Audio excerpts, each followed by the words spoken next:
Greetings, I am E.Rose, and this is Bootlegs and B Sides. This is the show that is going to be, in our minds, the show that feeds the masses the music they deserve. To get you started, it's not even a feel-good story, it's a feel-terrible story, a feel-bad story. It's about how the music industry can ruin and run down someone with immense talent. I'm talking about Paul Pena. Paul Pena put out his first album and is really good, is funky, is really great. Look him up and listen to that, seriously. And then he had his follow-up, sophomore album, and it was called New Train. And this was going to be the one that just blew him up, broke through the glass ceiling, and made him a superstar amongst superstars. This was 1973. Paul Pena was with Bearsville Records, company out of Michigan, I believe. Now, in short, this album was done. It was awesome. It actually featured Jerry Garcia and many others. He had a dispute with the owner of Bearsville Records. Through that dispute, the owner sidelined, shelved the project, never put it out, stopped the record from being distributed. Paul Pena was under contract with Bearsville Records, could not record with another label, could not do anything. He was basically handcuffed for his career. He did side shows.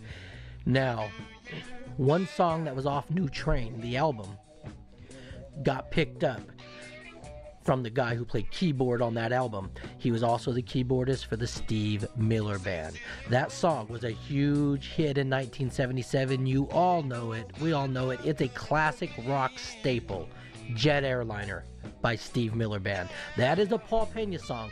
No hate towards Steve Miller. He did a great job with that song. I love it. I like Steve Miller, no problem. That's cool.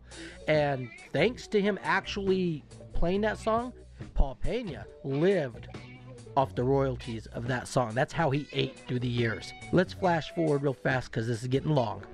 27 years, almost 30 years later, Paul Pena was finally allowed to release New Train, the album. And you must pick it up. It's awesome. Awesome. To make things worse, Paul Pena not only had his life and his career and everything sidelined by record label industry politics, he was diagnosed with cancer and told he had 2 months to live. He got past the 2-3 months. 4 months after that diagnosis, they told him he was misdiagnosed. No! Yes! Paul Pena was misdiagnosed with cancer and told he was dying. He was by his wife's side as she died, and her name was Baby, and he was an awesome husband to her. The story needs to be told, seriously. For Paul Pena info, look him up on Wikipedia. That's Paulpena, Paul Pena. To make things worse, Paul Pena was blind.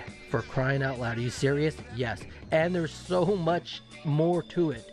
America must know, the world must know, the masses must be fed the good music. Check out this guy. Here's Paul Pena.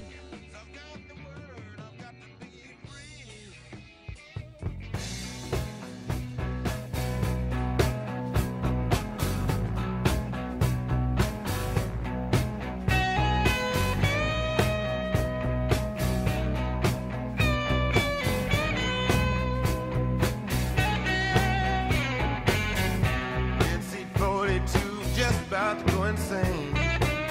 I've been down before,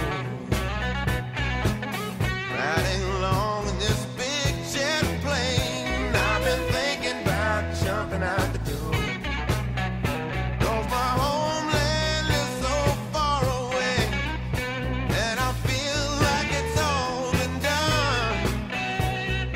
Somebody's trying to make me stay, and I've got to be on the run. Oh,